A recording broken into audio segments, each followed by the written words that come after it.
This 14-year-old girl is accused of stabbing her sister to death. Claire Miller repeatedly told officers, "I stabbed my sister." आप बिल्कुल भी विश्वास नहीं करेंगे कि इस लड़की ने अपनी बड़ी बहन जो फिजिकली डिसेबल थी उसकी बहुत ही बेरहमी से हत्या कर दी, और वो भी जब वो सो रही थी। और इतना ही नहीं, इसके बाद जो उसने किया वो और भी ज्यादा दिल दहला देने वाला था। It's not there, not there, not. इस वीडियो में मैं आपको वो वीडियो दिखाने वाला हूँ जो इस लड़की ने मर्डर करने के बाद अपने टिकटॉक प्रोफाइल पर अपलोड की, पर बाद में टिकटॉक ने मल्टीपल वायलेशन की वजह से इसे रिमूव कर दिया। इस वीडियो के विजुअल बहुत सारे लोगों को अपसेट कर सकते हैं, इसलिए आप इस वीडियो को तभी देखना अगर आपको ब्लड वाली चीजों से और ग्राफिक चीजों से डर ना लगता हो या कोई प्रॉब्लम ना हो।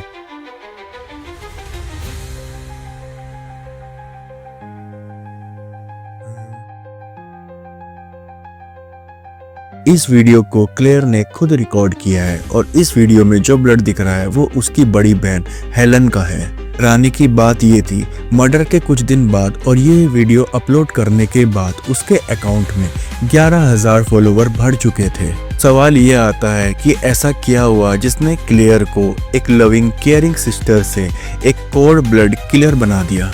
पेंसिल्वेनिया में रहने वाली क्लेयर मिलर अपने पेरेंट्स और अपनी 19 साल की बड़ी बहन हेलन मिलर के साथ बहुत ही अच्छी लाइफ जी रही थी।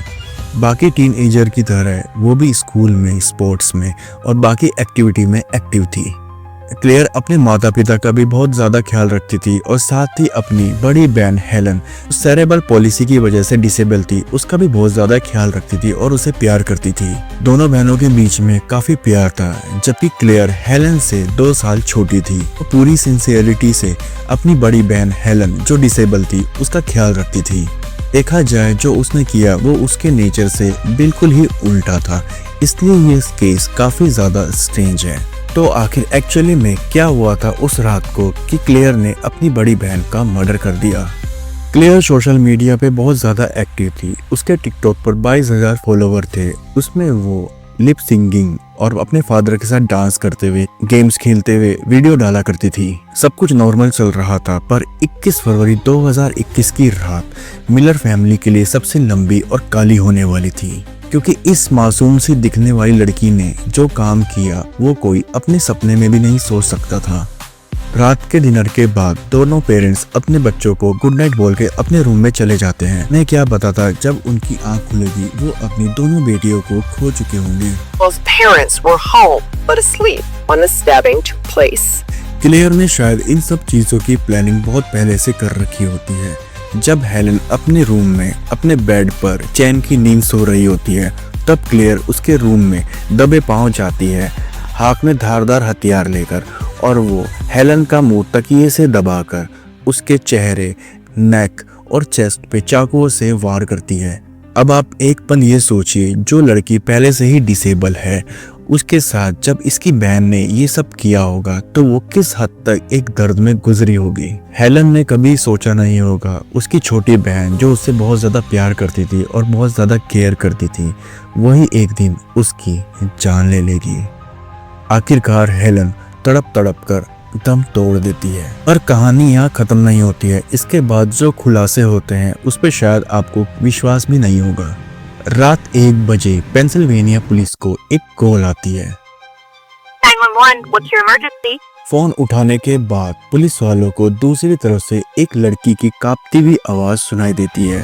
पहले तो पुलिस वालों को कुछ भी समझ नहीं आता है, पर बार बार क्वेश्चन करने के बाद उन्हें सिर्फ एक ही चीज समझ में आती है। वो लड़की उधर से बोलती है, आई स्टेप माई सिस्टर, मैंने अपनी बहन का खून कर दिया है। 911 Monday morning saying she had just stabbed her sister. ये सुनते ही पुलिस तुरंत क्लेटाउन रोड की तरफ रवाना हो जाती है, और लोकेशन पर पहुंचने के बाद वहां उन्हें क्लेयर अपने खून से रंगे हाथों को बर्फ से पोंछते हुए दिखाई देती है। वो खुद पुलिस वालों को अपने घर के अंदर उस रूम में लेकर जाती है जहां उसकी बड़ी बहन हेलन की लाश पड़ी हुई होती है। अंदर बेड पर हेलन की लाश पड़ी हुई थी और उसका मुंह तकिए से ढका हुआ था। उसके चेहरे और गर्दन और छाती पर चाकू से वार किए गए थे और चाकू उसकी गर्दन में घुसा हुआ था। ये देखकर पुलिस वालों के होश उड़ गए। वहां पर पुलिस वालों को खून से सना एक ग्लव्स और एक स्टफ टॉय जिराफ मिलता है। इसी की वीडियो बनाकर क्लेयर ने अपने टिकटॉक प्रोफाइल पर अपलोड की थी, जिसकी वीडियो आपने स्टार्टिंग में देखी थी। पुलिस सायरन और एम्बुलेंस से क्लेयर के माता पिता भी जाग जाते हैं। उन्होंने कभी अपने सपने में भी नहीं सोचा होगा कि एक ही रात में वो अपनी दोनों बेटी को ऐसे खो देंगे। एक ही रात में उन्होंने अपनी दोनों बेटियों को खो दिया था, जहां एक बेटी विक्टिम थी और दूसरी बेटी कल्प्रिट। जहां एक बेटी एम्बुलेंस में जा रही थी, वहीं दूसरी बेटी अरेस्ट होकर पुलिस वालों के साथ। ये सब एक भयानक सपने से कम नहीं था। इससे भी भयानक वो चीजें थी जो पुलिस ने रिवील करी, जो क्लेयर ने पुलिस स्टेशन जाने के बाद पुलिस वालों को अपने बयान में बताया। She heard the Halloween movie ringtone. She said, I might marry my sister. Claire ने पुलिस वालों को बताया, she Michael Myers her sister. Michael Myers actually में माइकल मार्स 1978 में रिलीज हुई एक हैलोवीन मूवी का फिक्शन कैरेक्टर है, जो अपनी बड़ी बहन को बहुत ही बेरहमी से मार डालता है। इसमें क्लेयर ने अपने आप को माइकल मार्स से जोड़कर बताया कि ये स्टेटमेंट अपने आप में ही काफी अजीब था। पुलिस वालों ने एक चीज और नोटिस करी कि क्लेयर को अपने किए पर कोई भी पछतावा नहीं था, क्योंकि पुलिस वालों ने जब मॉर्निंग में क्लेयर को ब्रेकफास्ट में मैकडोनाल्ड का बर्गर दिया, Breakfast. She said to him, quote, I'd have killed someone sooner if I knew I'd get McDonald's. और इतना ही नहीं, क्लेयर ने मर्डर करने के बाद अपने दोस्तों को टेक्स्ट भी किया था कि sorry guys, I just kill my sister. I believe Claire पर वर्चुअल वर्ल्ड का कुछ ज्यादा ही असर था।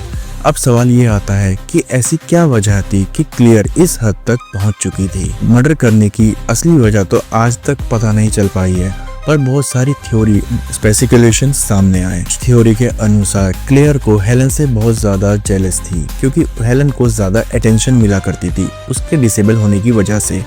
कुछ लोगों का ये मानना है कि उसके एक्शन पर सबसे ज्यादा बड़ा इन्फ्लुएंस उसके फेवरेट गेम ड्रैगन रोम्पा का है, जो डार्क, मैच्योर और सेक्सुअल थीम पर बेस है, जिसमें हाई स्कूल के बच्चे एक ग्रुप में एक दूसरे का मर्डर करने के लिए एक दूसरे को मैनिपुलेट करते हैं।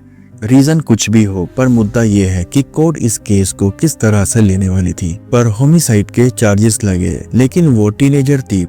उसका ट्रायल एक जनवेल की जगह एक अडल्ट की तरह शुरू हुआ। जनवेल सिस्टम में क्लेयर को 5 साल तक रिहाब सेंटर में रखा जाता, जो लैंकेस्टर काउंटी जज के अकॉर्डिंग उसकी मेंटली ट्रीटमेंट के लिए इनसफिशिएंट था। क्लेयर के डिफेंस लॉयर ने साइकोटिक ब्रेकडाउन और हेलुसिनेशन का रीजन बताया और कहा कि क्लेयर के माइंड में उसे आवाजें सुनाई देती थी जो उसे सेल्फ हार्म के लिए प्रोवोक करती थी। पर कोर्ट ने मेडिकल टेस्ट के आधार पर, जिसमें साफ साफ था टेंशन था कि Claire mentally ill but not mentally disable, सारी दलीलों को खारिज कर दिया गया। के अकॉर्डिंग क्लेयर का अलार्म डिसेबल करना और मर्डर करने के बाद अपने सारे सबूतों को बर्फ में छुपाना और साफ करना, इन सब चीजों से ये प्रूव करते हैं कि क्लेयर ने ये सब चीजें अपने कॉन्शियसनेस में ही करी। फाइनल वर्डिक्ट का वो दिन आ ही गया और मार्च 2023 को कोर्ट ने क्लेयर को 40 साल की सजा सुनाई। Miller was sentenced to 40 years in prison, pleading guilty to third-degree murder. Parents ने कोर्ट से क्लेयर को हैवी पनिशमेंट ना देने की अपील की, क्योंकि वो पहले ही एक बेटी खो चुके थे और अब वो दूसरी बेटी भी खोना नहीं चाहते थे। पर कोर्ट ने केस को देखते हुए और लोगों की सेफ्टी को ध्यान में रखते हुए अपनी सजा को बरकरार रखा। ये था एक ऐसा केस जिसमें एक ही रात में पूरी फैमिली तबाह हो गई और एक माँ बाप ने अपनी दोनों बेटियों को खो दिया, एक को जान से और एक पूरी जिंदगी अब जेल में बिताने वाली। और कमेंट में बताओ आपको क्या लगता है क्राइम की असली वजह क्या थी।